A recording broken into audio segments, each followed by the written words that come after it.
Rishikesh Advanced Pain Clinic. నొప్పి మాయం surgery దూరం. For appointments 9155515563. Most favourite me co contestant ఎవరు బిగ్ బాస్ హౌస్ లో ఈసారి? ఇప్పుడు ఈ సీజన్ లో అయితే రోహిణి గారు, అవినాష్ అన్న. సీరియస్లీ రోహిణి గారు నాకు అంతకుముందు ఆవిడ జస్ట్ ప్రొఫెషనల్ గా తెలుసు అంతే, ప్రొఫెషనల్ గా కో ఆర్టిస్ట్ గా తెలుసు అంతేలే. కానీ ఈ సీజన్ లోకి వచ్చినాక చాలా బాగా కనెక్ట్ అయిపోయారు మేడము. అండ్ చాలా అవమానాలు ఫేస్ చేశారు హౌస్ లో. వాటన్నిటిని తట్టుకొని నిలబడి ఎవరైతే నువ్వు ఆడలేవు చేయలేవు అన్నారో వాళ్ళ మీద గెలిచి చూపించి మొత్తం అందరికీ ఒక ఇన్స్పిరేషన్ గా నిలిచారు. అవమానాలు అంటే ఎలాంటివి? ఫర్ ఎగ్జాంపుల్ మీ దృష్టిలో అవమానం అంటే ఏంటి? నువ్వు ఆడలేవు, నువ్వు చెయ్యలేవు, నువ్వు పరిగెత్తలేవు, you are zero in the game, who are you to ask me. నువ్వు పోయినసారి వెళ్ళి నువ్వు టీవీలో సీజన్లో వెళ్ళి సీజన్లో కూడా నువ్వు కనపడం కూడా కనపడలేదు, నువ్వేం చేసావో అర్థమవుతుందని చెప్పి అన్ని మాటలు అన్నారు ఆవిడ్ని. కానీ అలా మిమ్మల్ని అంటే మీరు హర్ట్ అవుతారా? ఆబ్వియస్లీ హర్ట్ అవుతాం కదండి. అవుతాం, బట్ దాన్ని ఎలా తమాయించుకుంటారు? అక్కడ ఏమని చెప్పుకుంటారు? లేదు అహంకారం ఉండకూడదు, ఎవరన్నా ఒక మాట అన్నా కూడా మనం పడాలి అనే ఒక వ్యక్తిత్వ వికాస పుస్తకం తెచ్చుకుంటారా లోపల? లేక ఎవరైనా అంటే ఆబ్వియస్లీ మనం అనగలిగి మన దగ్గర మాట ఉంటే మనం చెబుతామండి. ఒకవేళ మనం చెప్పినా అర్థం కానప్పుడు అప్పుడు బాధ వచ్చింది. ఇప్పుడు తను కూడా ఆ మాటలన్నీ తీసుకున్నప్పుడు తను ఫైట్ చేసింది, కానీ అది ఎంత ఫైట్ చేసినా ఉండిపోద్దిగా ఆ బాధ అనేది. ఆ బాధని రెప్లిగా పెట్టి ఒక విజయం ఇచ్చింది ఆవిడికి. నేను ఆల్రెడీ హౌస్లో కూడా చెప్పాను, నాగార్జున గారితో చెప్పాను. ఆవిడ గెలిచినప్పుడు ఆ గెలుపును చూసి నా కళ్ళంటే నీళ్ళు వచ్చినాయి. బిగ్ బాస్లో ఇంతటి గొప్ప విజయం నాకు ఇప్పుడు లైవ్లో 2 గంటల పాటు మేడం. గేమ్ ఏంటంటే ఒక సీసా ఉండిద్ది, సీసా ఇన్ ద సెన్స్ ఇదేంది ఊగుతారు మేడం, ఏంటిది సీసా? సీసా అదేనా? పైకి కిందకి ఈ పక్కనేమో ఒక కాలుతో బ్యాలెన్స్ చేయాలి, ఆ పక్కనేమో కుండలో ఇసుక పెట్టుకొని ఉంటారు, అది బ్యాలెన్స్ చేయాలి. నేను, రోహిణి గారు, ఇంకొక అబ్బాయి పృథ్వీ, ముగ్గురు ఉంచును. నేను ఒక అరగంట 40 నిమిషాల్లో నేను పడిపోయా. రోహిణి గారు ఈ లెగ్కి ఇంజూరీ సర్జరీ జరిగిన ఆ కాలుతో 2 గంటల పాటు బ్యాలెన్స్ చేశారు. తనకి స్ట్రెంగ్త్ ఏమీ కాదు, ఓన్లీ విల్ పవర్. వాళ్ళు నన్ను అన్నారు వాళ్ళ మీద గెలవాలనే పంతంతో గెలిచి చూపించారు. అందుకని నాకు అసలు దెబ్బంటే ఆవిడ మీద ఒపీనియన్ మారిపోయింది. దాని ఇదిరా గెలుపంటే అనిపించింది. ఒకవేళ అలా ఆడుతూ ఆడుతూ కింద పడిపోతే అవుట్. అంటే నేను ఎందుకు అడుగుతున్నానంటే అంత కొని తెచ్చి పెట్టుకునే ఇలాంటి, అంటే మనకి జీవితంలో ఏదో పనికొస్తాయి అనే ఒక కారణంతో ఇలాంటి టెస్టులు పెడతారా బిగ్ బాస్లో?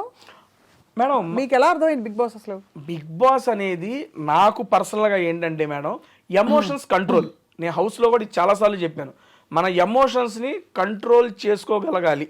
రియల్ లైఫ్లో కానీ ఏది ఎక్స్ట్రీమ్ ఉండకూడదు, ఏది తక్కువ ఉండకూడదు. ఎమోషన్స్ అనేవి ఎప్పుడు కంట్రోల్లో ఉండాలి. ఎమోషన్స్ కంట్రోల్లో ఉంటేనే మన ఆలోచనలు మన ఆధీనంలో ఉంటాయి. ఇప్పుడు పీక్స్కి వెళ్ళినా కూడా కోపంలో కొన్ని డెసిషన్స్ తీసుకుంటాం, అది అప్పుడు కరెక్ట్ అనిపించచ్చు, తర్వాత తప్పు ఉండొచ్చు. మనం కృషిపోయి అటువంటి టైంలో తీసుకుని ఉంటాం, అది తప్పే ఉండొచ్చు. అదే ఎమోషన్స్ని ఎప్పుడు మన కంట్రోల్లో పెట్టుకున్నాం అనుకోండి, it is purely my personal opinion, మన కంట్రోల్లో పెట్టుకున్నాం అనుకోండి, మన ఆలోచనలు కూడా మన యొక్క ఆధీనంలో ఉంటుంది అనేది నేను నమ్ముతా. అలాంటి పర్సనాలిటీ డెవలప్మెంట్ గురించి కానీ, మన క్యారెక్టర్ల గురించి కానీ, ఈ రకంగా వీటన్నిటికీ మనం ఏంటి అనేది, ఇప్పుడు ఒక సీజన్కి వెళ్ళిన ఒక బిగ్ బాస్ కంటెస్టెంట్ ఒక జర్నీ చూసేస్తే వాడేంటి, ఎలా ఉంటాడు, ఎలాంటి వాడు అని చెప్పి ఆ వెళ్ళిన వ్యక్తికి తెలిసిద్ది, చూసే జనాలకి తెలిసిద్ది. ఇది పూర్తిగా A to Z. What is Teja అంటే జస్ట్ సీజన్ 7, సీజన్ 8 మనకు కూడా తెలిసిద్ది. ఎందుకంటే మనకు తెలియని సిచ్యువేషన్స్లో ఉంటాం ఇంట్లో.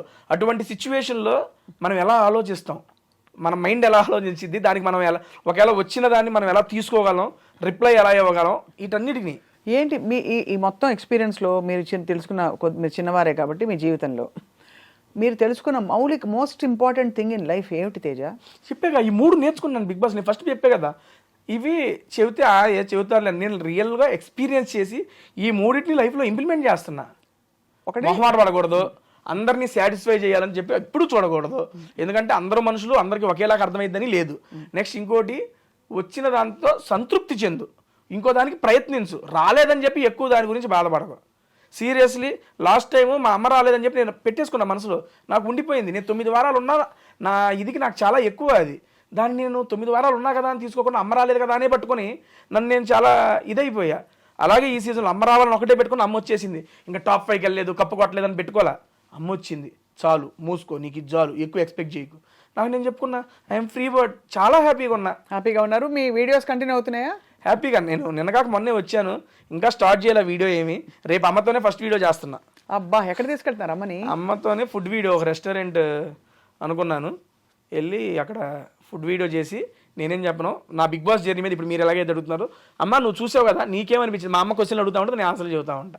అమ్మ చూసి ప్రతి వారం ఏమనుకునేవారు అడిగారా? అసలు ఏం లేదు, దాని గురించి ఏం మాట్లాడాలి. ఫస్ట్ కెమెరా ముందే అమ్మని అడగబోతున్నారు రేపు. అదే అడగబోతున్నారు. అమ్మ కలిపి నోట్లో పెట్టారా? ముద్ద ఉన్నా పెట్టారుగా. ఏం పెట్టారు? పప్పు ఆవకాయ, ముద్దపప్పు ఆవకాయ నెయ్యి వేసి మంచిగా కలిపి ఇక రాగానే హ్యాపీగా పెట్టేశారు. అవన్నీ బాగా మిస్ అయి ఉంటారు మీరు తేజ అక్కడ. ఇంట్లోకి వచ్చేటప్పుడు మొన్న అమ్మ ఇంట్లోకి వచ్చేటప్పుడు చికెన్ కర్రీ అను ఆలు చేసుకొచ్చింది. నాకు ఆలు ఫేవరెట్. అండ్ మా అమ్మ చికెన్ నెక్స్ట్ లెవెల్ చేసిద్ది. నాకు కూడా అడ్డు పెట్టుకోండి హౌస్ మేట్స్ మొత్తం అవగొట్టేశారు. అంతేనా? అమ్మ ఇంట్లో ఉండగానే అయిపోయినాయండి మొత్తం. అంత బాగా మంచిగా వండుతారు మా అమ్మ. మధ్యలో అంటే ఇది వరకు బాగా ఈ బిగ్ బాస్ హౌస్లో లింకప్లు ఎక్కువ ఉండేవి, అమ్మాయిలు అబ్బాయిలు ఉంటే. వాళ్ళకి అది ఉంది, వీళ్ళకి ఏదో అది. మీకు అలాంటివి ఏమి రాలేదా సమస్యలు? ఇప్పుడు బాగా తగ్గాయి, గత కొన్ని సీజన్స్గా తగ్గాయి, 2-3 సీజన్స్. ఏమి లేదండి, అయ్యే ఉంటానే ఉంటాయి, వస్తానే ఉంటాయి. బేసిక్గా జనాలు దేనికైతే అట్రాక్ట్ అవుతారో దాని మీద ఎక్కువ ఇంట్రెస్ట్ చూపిస్తారు. ఆబ్వియస్లీ ఒక అమ్మాయి అబ్బాయి రిలేషన్ మీద ఎవరికైనా ఇంట్రెస్టే. అరే ఏంట్రా ఇది, ఏం చేస్తున్నారు వాళ్ళు, ఎలా ఉన్నారా, ఏంట్రా చూడాలని అందరికీ ఉంటుంది. ప్రతి సీజన్లో అది ఉంటానే ఉంటుంది. ఈ సీజన్లోనూ ఉంది, పోయిన సీజన్లోనూ ఉంది. నాకు అంతే. నాకు లాస్ట్ సీజన్లో శోభ మంచి ఫ్రెండ్, కానీ మాది బయట అరే ఈడేంట్రా, అరే శోభ ఏంట్రా, చాలా ఇంట్రెస్టింగ్గా చూశారు అదంతా. అండ్ అక్కడ క్రియేట్ అయిన బాండ్స్ సీరియస్లీ నేను నమ్మేది, నేను ఎక్స్పీరియన్స్ చేస్తాను, చాలా జెన్యూన్ బాండ్స్ అండి. అవునా? ఎందుకంటే అక్కడ మీరు కొన్ని అసహజ పరిస్థితుల్లో కూడా ఉంటారు. ఏదో మీ ఇల్లు లేకపోతే మీ ఇంట్లో అన్ని అందుబాటులో ఉండేలా కాకుండా కొత్త పరిస్థితుల్లో ఒకరికొకరు తోడ్పడుతూ ఉండాలి. తోడ్పడుతూ ఉండాలి. అప్పుడు ఒకళ్ళ మీద మనం చూపించే ఇంట్రెస్ట్, మన మీద వాళ్ళు చూపించే ఇంట్రెస్ట్ అది చాలా ప్యూర్గా జెన్యూన్గా ఉంటుంది. కొన్నిసార్లు ఫేక్ చేయొచ్చు, అది సెకండరీ. బట్ నాకు ఎదురైనవి అన్నీ ఆల్మోస్ట్ జెన్యూన్ బాండ్సే. అండ్ అప్పుడు వచ్చిన మన అమర్దీప్ కానీ శోభ గారు కానీ అప్పటి నుంచి కంటిన్యూ అవుతూనే ఉంది. లాస్ట్ 1 year నుంచి మా బాండ్ కంటిన్యూ అవుతూనే ఉంది. కలుస్తుంటారు ఫ్రీక్వెంట్గా. ఆల్మోస్ట్ 2 daysకి ఒకసారి కాల్ అయితే ఉండిద్దండి. ఆ లాస్ట్ 6 months నుంచి 2 daysకి ఒకసారి కాల్ మాట్లాడుకుంటాం మేము. ఇంతవరకు ఎలిమినేట్ అయిన పార్టిసిపెంట్స్ ఎవరెవరైతే ఉంటారో వాళ్ళ గురించి మీ అభిప్రాయం ఏంటి? ఫర్ ఎగ్జాంపుల్ సోనియా ఆకుల మధ్యలో ఎలిమినేట్ అవునండి. ఏమనిపించింది? అనిపించింది లేదు నాకు. అనిపించింది అంటే ఏ సెన్స్లో? మీరు అంటే ఎలిమినేట్ అయ్యారని తెలుసుకున్నప్పుడు మీ రియాక్షన్ ఎలా ఉంటుందో ఎక్స్పెక్టెడ్ అనిపించిందా? ఎందుకంటే బయటే ఉన్నాం కదా, నేను లోపల లేను. అప్పుడు లేదు తెలుసు, అప్పుడు మీరు బయట ఉన్నారు. బయట ఉన్నాం కాబట్టి బయట పరిస్థితులు చూస్తున్నాం కాబట్టి ఓట్ బ్యాంక్ ఎవరికి తక్కువ ఉంటుందని ఒక ఐడియా ఉంటుంది. ఎక్స్పెక్టెడ్ కదా సోనియా. కానీ ఇదంతా బేక్ బిలీవ్ కదా తేజ. అంటే ఇప్పుడు ఓట్ బ్యాంక్ అన్నది మీరు అన్నది బాగానే ఉంది. ఓట్ బ్యాంక్ తక్కువ ఉంటే మీరు మంచివారైనా మీకు కేపబుల్ వర్త్ ఉన్నా కూడా మీకు ఆటోమేటిక్గా అంటే ఎవరి సినిమా ఆడుతుందో వాళ్ళే బిగ్ బాస్ అవునండి. అంతే కదా? అది ఫేర్ అంటారా, అన్ఫేర్ అంటారా? ఒకటండి, ఇప్పుడు బిగ్ బాస్ లాంటి షో జనాల మీద, జనాల యొక్క ఓటింగ్ మీద డిపెండ్ అయ్యి ఉంటుంది అని చెప్పినప్పుడు చెప్తున్నా, నాకన్నా తోపుగా ఆడేవాళ్ళు నాకన్నా ముందు వెళ్ళిపోయిన వాళ్ళు ఉన్నారు. I accept it. అండ్ నాకన్నా తక్కువ ఆడేవాళ్ళు ఇంకా హౌస్లోనూ ఉన్నారు. I accept it. కానీ అదే చెప్తున్నా, ఆడటం అంటే ఓన్లీ గేమ్లు ఆడటం కాదు.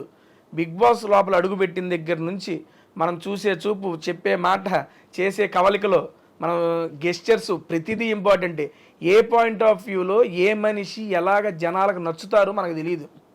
వాళ్ళకి నచ్చినాలని మేము వీళ్ళని చూడాలి అనుకుంటున్న వాళ్ళని ఇంట్లో అడ్డు పెట్టుకుంటారు. ఇది అవసరం లేదురా మాకు అనగానే లాగి తీసి బయటేస్తారు. అంతే. జనాలకి ఎందుకు నచ్చుతామో మనకు తెలియదు. దానికి లాజిక్ లేదు, ఆల్గోరిథం లేదండి. మీరు మంచితనంగా ఉన్నా మీరు బోర్ కొట్టేయచ్చు. రెబెల్ గా రెక్లెస్ గా ఉన్నా కూడా మీరు బాగున్నారు, నచ్చచ్చు. మీరులా ఉండడం ముఖ్యం. అంతే అంతే. నువ్వులాగుండు, అది జనాలకు నచ్చితే ఉంచుతారు, లేదా లాగి బయటేస్తారు. అయ్యో బయటేశారు కదా, అయ్యో నన్ను వేసారు ఏంద్రా బయట అనుకోకుండా దానివల్ల ఏమైనా నేర్చుకుంటే అది ఇంప్లిమెంట్ చేయి. లేదు నేను ఇంతే అంటే కంటిన్యూ చేయి. అంతే.